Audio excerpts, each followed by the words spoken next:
I do not owe you thinness. I am fat and beautiful, and I am worth every bit of space that I take up. But these women are dying.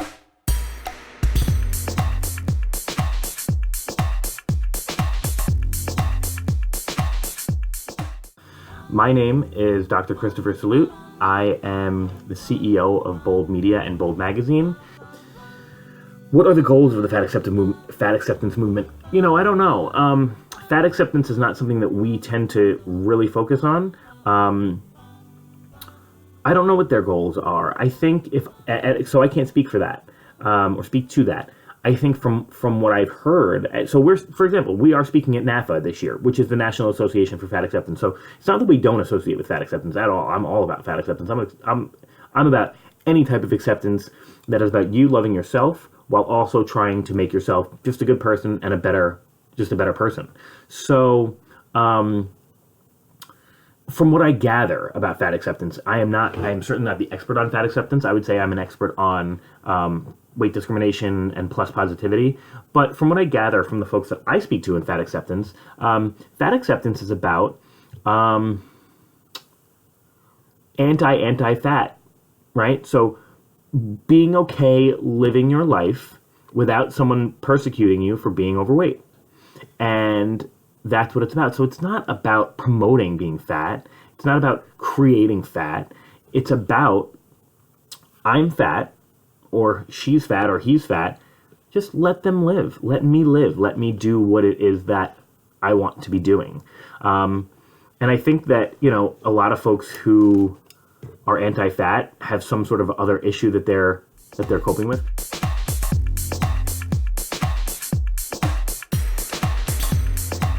A random person on the street might not say that they're racist or homophobic or fatphobic when they're asked. But when that individual person is cut off in traffic or bumped, that's when their true feelings come out. So I am much more likely on the street to be called a fat bitch than queer or a spick. Because judging someone based on their size is still okay in this society. Still okay to judge someone simply because they carry a little extra weight and to look down upon them for that.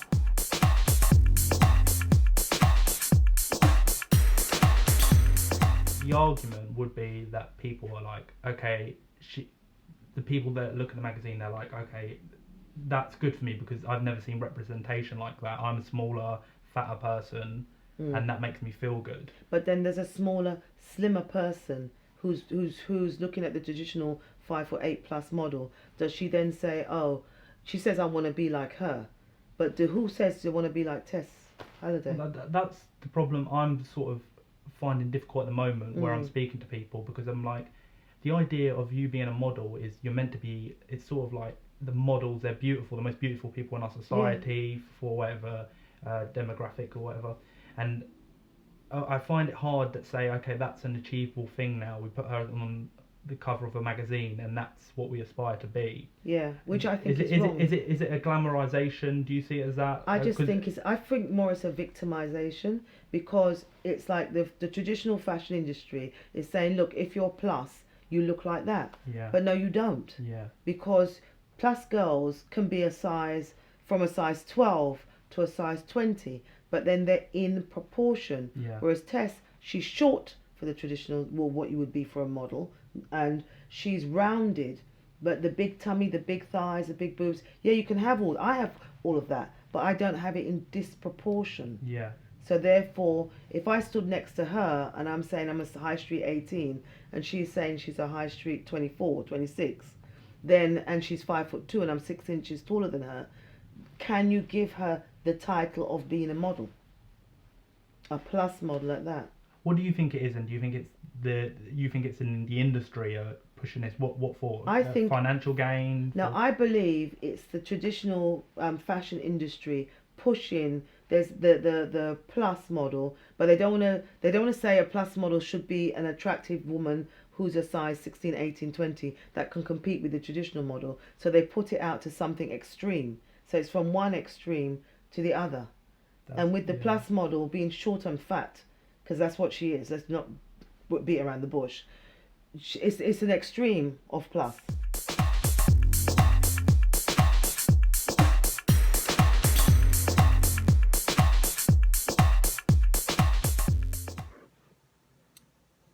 When someone says that you cannot live in a certain size body and be healthy, I typically posit, so at what point is someone not allowed to engage in healthy behaviors? Is it a certain size? Is it a certain weight?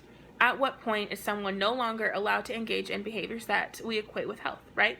Movement, eating, visiting the doctor, those sort of things, right? At what point is that person no longer eligible to do those things?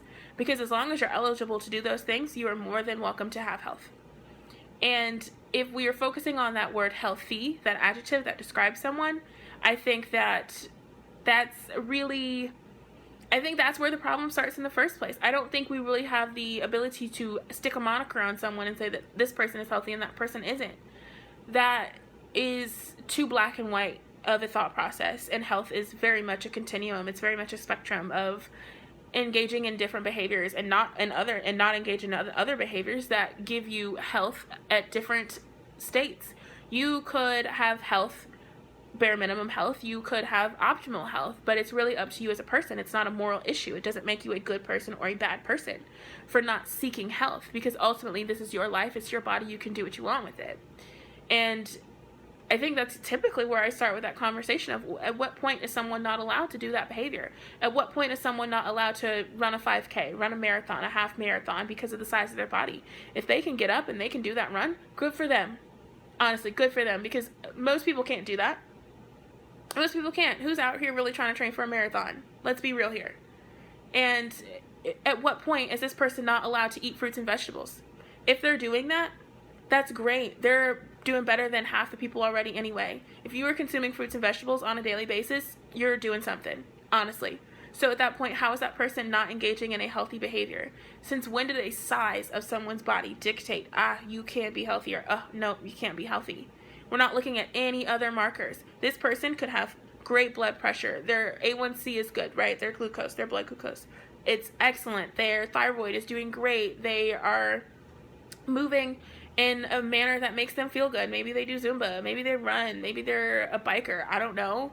And maybe they are disabled, maybe they exist in a wheelchair every day, but even then, maybe they consistently go to their physical therapy, or they engage in water aerobics if they have the option. They still eat healthful things, right? Again, fruits, vegetables, whole grains. Since when do they not get to be healthy just based on their ability? I don't understand this.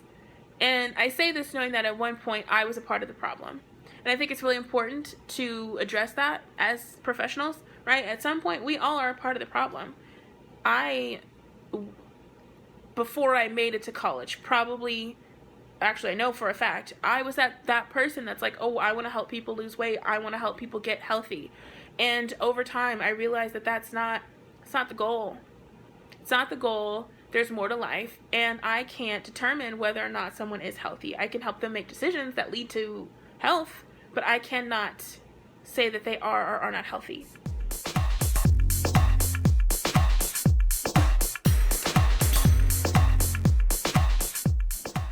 I believe veterans, teachers, people who make this world a better place have earned privilege. I don't believe that starving yourself, working out all day has earned you any more privilege than any other human on this planet. So, some specific examples of Fat-Topia that I've experienced is my partner and I are trying to become pregnant. And I was told that I needed to lose 25 pounds before I made my next appointment. So when I got close, I called them up and they told me I needed to lose another 25 pounds before they could even start a treatment plan with us. I reached out to my primary MD and I was told the same thing. I'm healthy. I don't have diabetes or hypertension or cardiovascular disease or chronic pain. I eat fewer than 1,500 calories a day on average, and I'm active. So why am I being prejudiced against simply because of my size?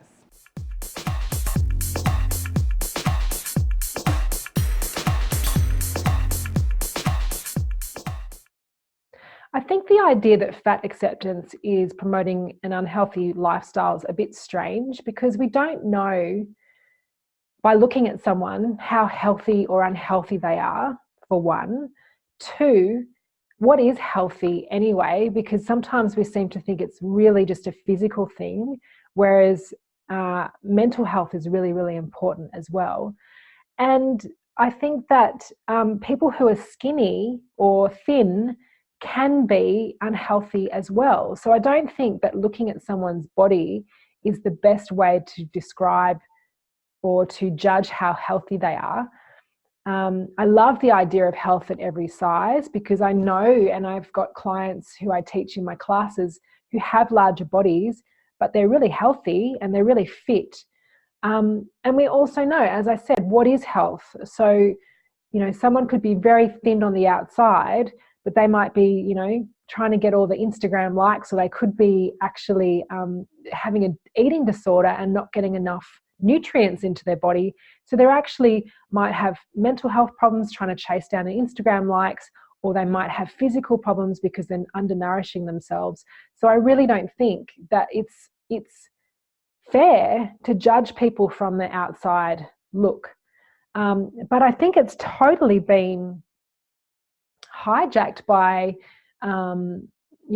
the medical industry, who seem to believe that if you have a large body, you are definitely going to be unhealthy. As I said, I've had students and clients who go to see the doctor and get completely ignored for what they're there for, and just get told to lose weight.